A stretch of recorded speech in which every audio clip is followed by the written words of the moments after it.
Fala pessoal do Direito do Trabalho em Foco, voltamos novamente com nossas súmulas do TST aqui comentadas por esse que vos fala. Só um minuto, deixa eu fazer uma coisa aqui.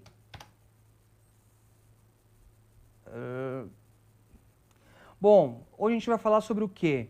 Jornada de trabalho, começando com a súmula 24, serviço extraordinário. Insere-se no cálculo da indenização por antiguidade o salário relativo ao serviço extraordinário, desde que habitualmente prestado. Na verdade, aqui, a indenização por antiguidade. Tá. Bom, essa indenização por antiguidade, que se refere à súmula 24, na verdade, ela é aquela antiga indenização do não optante pelo FGTS. Então, na verdade, essa súmula perdeu força, na verdade.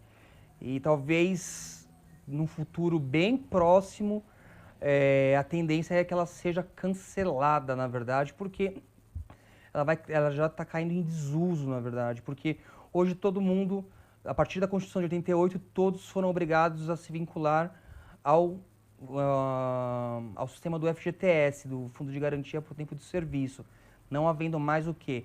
A indenização por antiguidade, ok? Bom, mas para fins de comentário, para cálculo da indenização por antiguidade, para aqueles que vão abrir mão da estabilidade, se tiver horas extras habituais, o cálculo dessa indenização tem que levar em conta os valores pagos a título de horas extras. Bacana? Súmula 45, serviço suplementar. A remuneração do serviço suplementar habitualmente prestado integra o cálculo da gratificação natalina prevista na Lei 4.090 de 62. Bom, está dizendo aqui que as horas extras habituais, lembrando sempre do habitual, da habitualidade,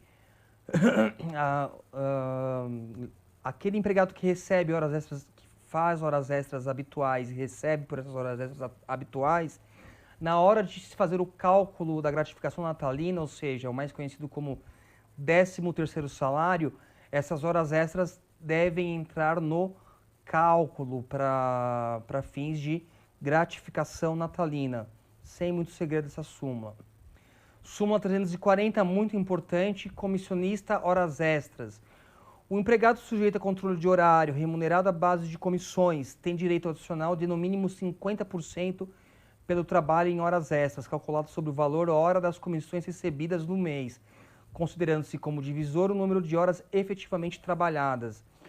Ou seja, o empregado que é o comissionista puro aqui, na verdade, o remunerado à base de comissões, ele tem direito apenas ao adicional de horas extras. Ele não, vamos supor, se ele fez horas extras, por exemplo, ele não vai receber hora mais adicional de horas extras. Na verdade, as comissões já vão abranger, na verdade, as horas extras trabalhadas. Então, aqui, ele só vai receber o adicional. Para fazer o cálculo, eu pego as comissões recebidas no mês e transformo elas em valor hora para poder fazer o cálculo das horas extras do empregado. Você vai verificar muito isso em defesa, nas defesas das empresas cujos empregados recebem comissão ou pedem integralização de algum valor a título de comissão na sua ação trabalhista. Sempre essa observação da súmula 340, é muito comum. Ok? Súmula 61, ferroviário. Aos ferroviários que trabalham em estação do interior, assim classificadas por autoridade competente, não são devidas horas extras. Bom, uma súmula muito antiga, muito pedida em concurso. Dispõe que o ferroviário que trabalha em estação do interior, e isso definido por autoridade competente, não faz jus ao recebimento de horas extras. Uma porque se parte do princípio que essas estações não têm muito movimento, e muitas vezes o empregado ele fica em regime de prontidão ou regime de sobreaviso, o que não justificaria o pagamento de horas extras. Súmula 63, Fundo de Garantia. A contribuição para o Fundo de Garantia do Tempo de Serviço incide sobre a remuneração mensal devida ao empregado, inclusive horas extras e adicionais eventuais. Sem segredo isso daqui, porque na verdade o Fundo de Garantia ele tem como base de cálculo todo o salário do empregado. E o que eu compreendo como salário? Toda a verba recebida pelo empregado. O salário base, que é o salário contratual, mais o salário condição, que na verdade são os adicionais. Tá? O salário base é pelas horas que a legislação determina como limite máximo para a jornada de trabalho. Passou daquilo, é hora extraordinária. Só que essas horas extraordinárias, elas compreendem também o quê? O salário base do empregado. Os adicionais de horas extras, adicional noturno, adicional de insalubridade, são chamados de salário e condição. Você verifica isso na obra do professor Maurício Godinho Delgado, que é ministro do TST, que na verdade ele expõe essa condição. Então, o salário base mais salário condição somados é a base de cálculo para o pagamento do FGTS, ok? Compreendendo então as horas extras com o seu devido adicional. Súmula 96, marítimo. A permanência do tripulante a bordo do navio no período de repouso, além da jornada, não importa a presunção de que esse esteja à disposição do empregador ou em regime de prorrogação de horário, circunstâncias que devem resultar provadas dada a natureza do serviço. Ou seja, o tripulante que estiver no seu período de repouso e optar em permanecer dentro do navio, o fato em si não cria a presunção de que ele esteja no seu repouso, que ele esteja trabalhando. Se ocorrer desse empregado no período de repouso dentro do navio, ele venha a trabalhar nesse período, cabe a ele fazer prova robusta de que estava trabalhando. Não se cria a presunção de que simplesmente por o fato de estar no navio, esse empregado esteja em serviço, ok? Súmula 110, jornada de trabalho, intervalo. No regime de revezamento, as horas trabalhadas em seguida ao repouso semanal de 24 horas, com prejuízo do intervalo mínimo de 11 horas consecutivas para descanso entre jornadas, devem ser remuneradas como extraordinárias, inclusive com o respectivo adicional. Ou seja, o empregado trabalha em regime de jornada de revezamento, ele vai ter o seu descanso semanal, que na verdade seria como um dia de trabalho, porém não trabalhado, mas remunerado, que são essas 24 horas. Ele tem ainda mais 11 horas que corresponde o quê? Ao intervalo interjornadas, em que pese ele estar descansando, aquele dia seria como um dia de trabalho normal. Então, entre a jornada desse dia e o início da jornada do dia seguinte, ele tem que ter essas 11 horas de intervalo. Não respeitando essa jornada, as horas que forem trabalhadas dentro da jornada, dentro do intervalo interjornada, será considerado como hora extra, com seu devido adicional. Bom, súmula 115, horas extras, gratificações semestrais. O valor das horas extras habituais integra a remuneração do trabalhador para cálculo das gratificações semestrais. Bom, isso aqui se houver, né? Na verdade a gratificação semestral é própria dos bancários, né? E nasce através de negociação coletiva. Então, se houver gratificação semestral e o empregado trabalhar em regime de horas extras habituais, nós já falamos sobre isso, inclusive, essas horas extras vão integrar a remuneração do trabalhador para o cálculo dessa gratificação semestral.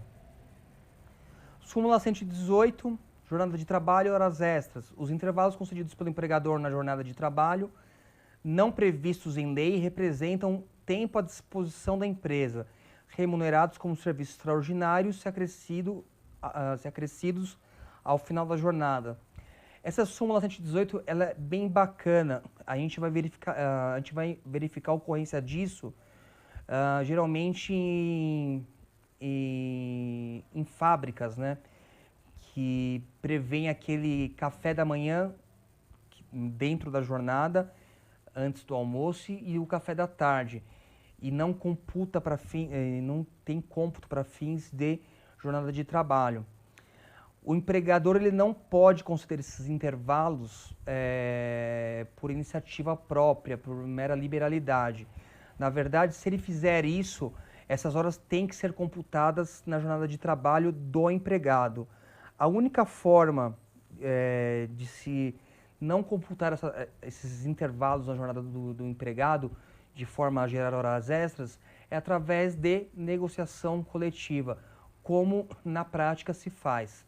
Bacana? Súmula 119, jornada de trabalho. Os empregados de empresas distribuidoras e corretoras de títulos e valores mobiliários não têm direito à jornada especial dos bancários. Bom, aqui está dizendo que aqueles empregados corretores que trabalham com corretagem de papéis mobiliários, de papéis bancários, aplicações, investimentos, enfim, não são beneficiados com a jornada prevista no artigo 224 da CLT. Não são considerados bancários. Sequer aplica-se a súmula 55 neste caso, ok? Súmula 178, artigo 227, parágrafos da CLT, aplicabilidade. É aplicável ao telefonista de mesa de empresa que não explora o serviço de telefonia o disposto do artigo 227, seus parágrafos da CLT. Bom, telefonista é categoria diferenciada, então a empresa que não é uma empresa de telefonia, mas trabalha com telefonistas de mesa, esses telefonistas eles são beneficiados com a jornada prevista no artigo 227 da CLT. Jornada de 6 horas, bacana. É uma súmula que também pode ser que em breve ela sofra uma modificação, porque a figura da telefonista já não é uma figura muito presente nas empresas. E talvez haja modificação para se falar de telemarketing nesses casos aqui, ok? Súmula 172, repouso remunerado, horas extras, cálculo. Computam-se no cálculo do repouso remunerado as horas extras habitualmente prestadas. Não tem segredo. Se ele fez horas extras, ele ampliou sua jornada, portanto, o DSR tem também, automaticamente deve ser ampliado. Por quê? O descanso de 24 horas a cada 6 dias trabalhados, na verdade, se limita à jornada de 6 dias trabalhados, 44 horas semanais, 8 horas diárias. Se eu prorrogar a jornada, é justo que o descanso semanal remunerado seja superior a 24 horas.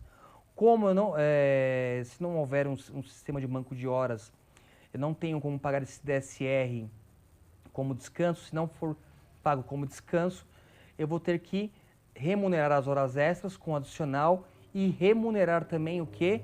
O DSR referente às horas extras deste empregado. Ok? Súmula 226, bancário, gratificação por tempo de serviço, integração no cálculo das horas extras.